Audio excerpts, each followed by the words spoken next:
Hi friends, and welcome back to the Baseball Card Illustrated channel.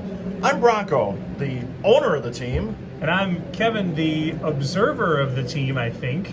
And this is actually football week here on the channel to celebrate the opening week of the National Football League season. Football? Never heard of it. Football. Is it soccer? It's a thing. So we got the start of the XFL. No, we don't actually have the XFL coming up this week. This is not 2000 and or what was that, 2020 where they played for 4 weeks? Watch this totally like hip, trendy 2021 technology. Whoa! It's the YFL, the YouTube Football League. Hey! So as you can see, the standings as we record this a couple days prior to kickoff of the season we are 0-0. That's well, and apparently Owned and operated. Owned and operated, baby. Yeah, it looks like everybody. Looks like everybody's 0-0 to start the year. Is this? So tell me about this. You got 10 teams in this league, and right now nobody has a loss or a win, which is good. Well, actually, Zach Sports Cards and Collectibles has a loss because they're playing the Baseball Card Illustrated team in Week 1. Oh! Take that, Zach. Wow. So you're doing a fantasy league with other fans, other channels? Other channels, yep. This is very cool. So let's go and take a look at the roster that we've assembled here, the powerhouse that it is. Baseball Card Illustrated. So I'm assuming Rob Deere has at least 3 positions on this team. He's playing the entire offensive line. So as you can see there, the score is 0-0 here prior to kickoff, shocking as that may be. So this is going to be the Week 1 lineup. So we'll start there, and we're going to get Kevin's assessment of what we've assembled together here. We got quarterback Kyler Murray. Oh, well, and obviously one of the top 2 or 3 because it is 2021 and quarterbacks run now, and your best fantasy quarterback is going to be someone who can throw the ball and run the ball. It has to be, and that's Murray. That's a great move. Then we got Derrick Henry in the backfield along with Austin Eckler. Man, that's a nice combo. All right, now here's my question. The great fantasy football question of all time. Is it PPR? I do not believe it is. Okay. You would think that I would have looked at the rules, but we'll figure that out in about Week 7. You're screaming because somebody caught a pass in Week 7. Why did I get a point for that? It's not a PPR league. No, it's even better. Derrick Henry obviously is a ground force, not really a receiving force. Austin Eckler is maybe in some ways the opposite, but you've got 2 great bell cows there, and we'll check the bench running backs too. Obviously, that the stable is what matters in the backfield. I just flipped through the rules here, and it's actually a point per beer league, so I think we're in good shape there. Thanks to Scott over at Autographs 2000 for setting up that rule specifically for the Wisconsin folk like us. Point per beer means we are starting with a win.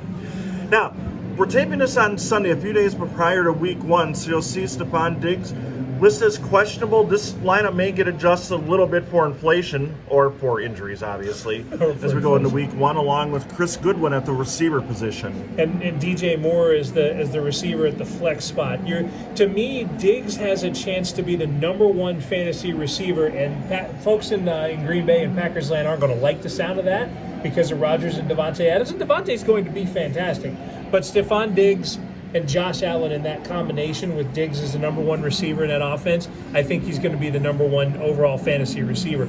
Godwin in Tampa Bay is a good pick. He's a nice solid 2. I'm glad he's not your wide receiver 1. And DJ Moore is going to benefit with Sam Darnold's arm. I can't believe I'm going to say anyone's going to benefit with Sam Darnold's anything, but going from Bridgewater to Sam Darnold is going to be huge for DJ Moore. So here's the real analysis that I bring to the table on this.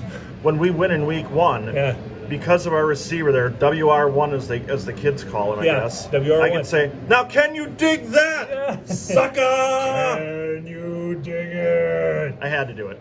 Then at the tight end position, we have Noah Fant, who is also questionable going into Week 1 here, but we don't have a whole lot of options there, so that might be something that gets adjused prior to kickoff, because if he doesn't play, as you'll see on the bench, we do not have a plan B. Well, that's okay, because here's the thing. I know you. I've known you for a long time. I've known you for the creation of this channel. What's your name again? The Gridiron King? Jaime? So I think there's a minimum 2 Bronco rule, and you have it in your tight end and your defense. That's nothing wrong with that. That's great. Okay, so I'm glad you brought that up. So my buddy Showtime, when the draft was over, I didn't tell him who we had picked and everything. He's like, so how many Broncos? I'm like, All of them. Technically, you could say 12 if you count 11 of them as your defense. But the Broncos' schedule, especially early on, is very weak. Their defense did not give up a touchdown during preseason play. Not that that necessarily means anything, but I think that's a solid play. And I think Noah can have a big year at the tight end position. I'm not just going to put Broncos on the team because it's my favorite team, but I also don't have the reverse bias that some people do where they just won't pick anybody from their team. And I've been guilty of that. The second one at times where we're literally like my nephew was a huge Tony Romo fan. And that's so sad. We played a couple of leagues together, and I used to yell at him, "Do not draft Tony Romo." He's like, "I want Tony Romo." I'm like, "No, you can't have him." And it led to some family infighting. Did you then take him? Yeah. I would do that. I would totally do that to my nephew. No, it's fine. You don't have to justify that. Broncos are going to be a fine fantasy defense. No offense, going to be a fine fantasy tight end. Can I go to the bench? Well, I should admit, the kicker, a former Bronco, but that's just a coincidence. Oh, yeah. And he is... I always talk about this, about fantasy football as a commodities game, and kickers are pennies. Yeah, it's absolutely. It's a cash game, and kickers are pennies. All right, now here's the bench, and some of you might be looking at this and said, I thought this was your starting lineup. It's better. That's a lot. That's a good group here. I like the fact that you just bought all of the shares in the Houston backfield because someone's going to have to move the ball in that offense somewhere along the way. So unfortunately, it might be the punter. or the defense might score all the Texans' points. I like DJ Chuck DJ Chuck that was highly questionable also. Well, it says it. It says the Q next to his name is highly questionable. T. Higgins in Cincinnati has a chance to be really big. It's obvious it's a matter of which Cincinnati receiver. Did you want me to go this deep into analysis, by the way? Yeah, but I actually also took T. Higgins for my fantasy golf team. Like I said, the jokes are free. Yeah, the deep teas. And you're getting what you pay for. Some Cincinnati receivers going to be huge because Burrow is going to be good, and they're going to throw the ball a lot. Because they're going to be down big quite often. Whether it's his former college teammate Chase, whether it's Higgins, whether it's Tyler Boyd, somebody's going to catch the ball a lot, and I think Higgins is a nice little share of that game. I love Stafford in L.A. I'm not saying use him instead of Kyler Murray. I'm just saying Stafford and I went to the same school. Oh, really? Yeah. I did not know that. Yeah. It's in the high school in Texas. No.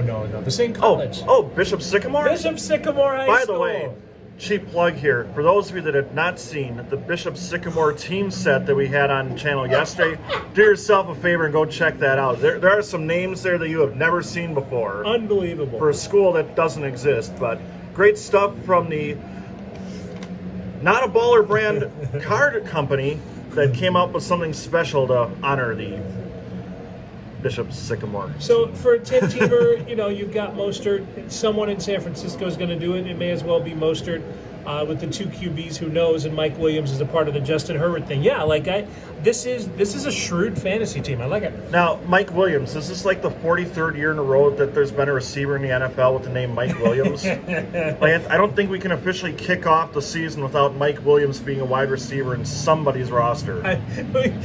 We should go back and literally look at the NFL's history. How many years in the league history has a Mike Williams played on a roster?